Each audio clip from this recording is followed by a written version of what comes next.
The gala unfolded like a painting meant to intimidate. Gold-trimmed walls, chandeliers dripping light, and conversations polished to a shine. Waiters floated past with crystal flutes while the city's most powerful names gathered beneath the ceiling's frescoes. At the center of it all stood the CEO, a man whose confidence filled the room as completely as the music that had played earlier. He raised his glass and smiled, a smile sharpened by knowing eyes were always watching him. Near the edge of the hall, almost blending into the marble and shadow, the janitor worked quietly. His uniform was neat but worn, his movements efficient and practiced. He mopped as if the room were empty, though he felt every glance that slid past him. Years of being unseen had taught him how to keep his head down, how to move without leaving a trace. The CEO's gaze drifted, then stopped. He tilted his head, amused, as if a clever thought had just arrived. Tapping his glass for attention, he gestured broadly toward the grand piano gleaming under the lights. "We're here to celebrate art," he announced, his voice smooth and loud enough to reach every corner. Then, with a laugh that invited others to join, he pointed toward the janitor. "Tell you what, if you can play Chopin, I'll marry you." The room froze for half a heartbeat, then laughter spilled out, controlled and cruel, disguised as sophistication.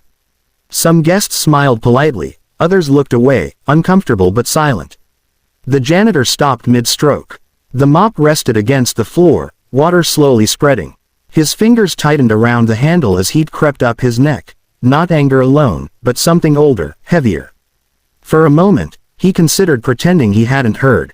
That was the safer choice. But the dare hung in the air, sticky and humiliating. Beneath the uniform, beneath the years of silence, a memory stirred, black and white keys, a patient voice, and music that once made him feel like he belonged somewhere. The laughter thinned, then faltered, as the janitor slowly set the mop against the wall.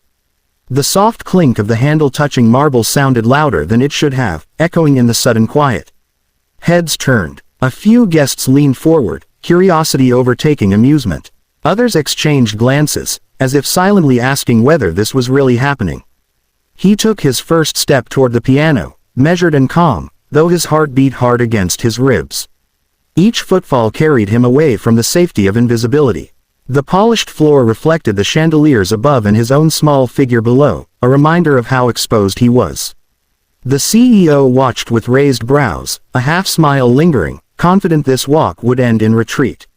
As he crossed the room, fragments of his past surfaced uninvited. Long nights practicing on borrowed instruments. A teacher who corrected his posture with gentle taps and harsher truths. Applause he once believed would be his future, before life rerouted him through loss and necessity. He inhaled slowly, steadying himself, letting those memories settle into his bones. Reaching the piano, he paused. The instrument gleamed like a challenge, its lid reflecting faces filled with expectation and doubt. He pulled the bench back an inch, then another, aligning it just right. The small, deliberate movements unsettled the room. This was not the behavior of a man guessing.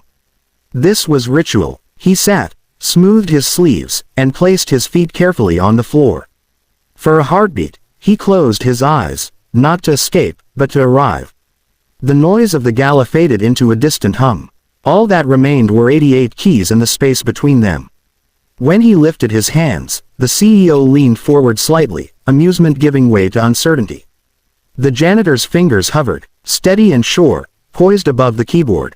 The room held its breath, waiting for the first note to reveal whether this was folly, or something far more dangerous. The first note fell like a confession, soft, deliberate, impossible to ignore.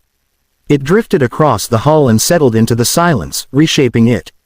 Then came the next, and the next, each placed with care, as if the janitor were speaking in a language older and truer than words. The Chopin nocturne unfurled gently, its melody carrying a quiet sorrow that wrapped itself around the room. Conversations died where they stood. A waiter froze mid-step, tray trembling.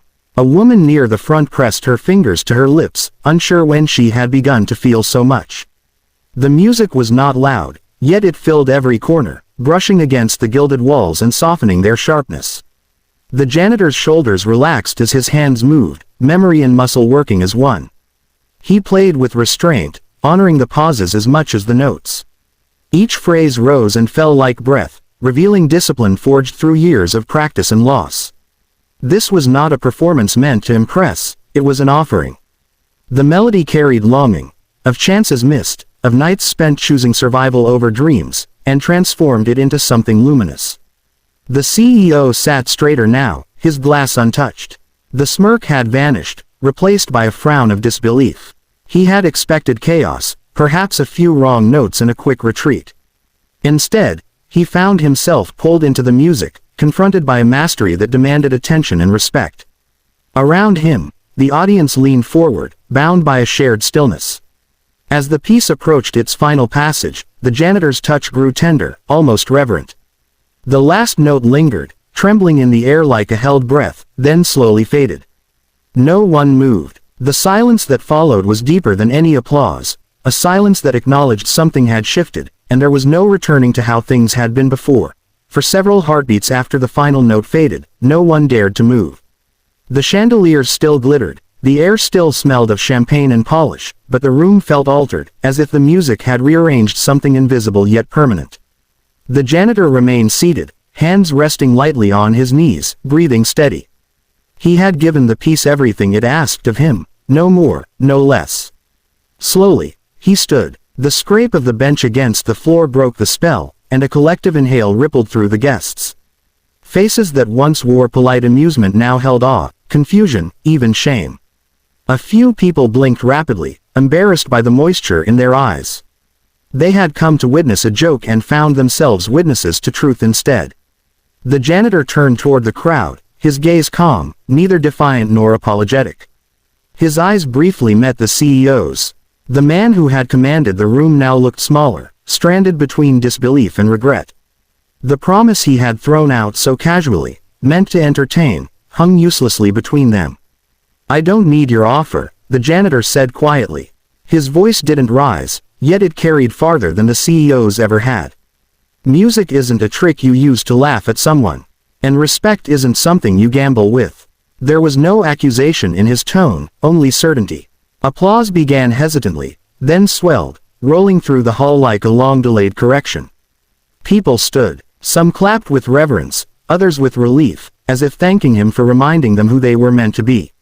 The janitor nodded once, acknowledging the sound, then turned away.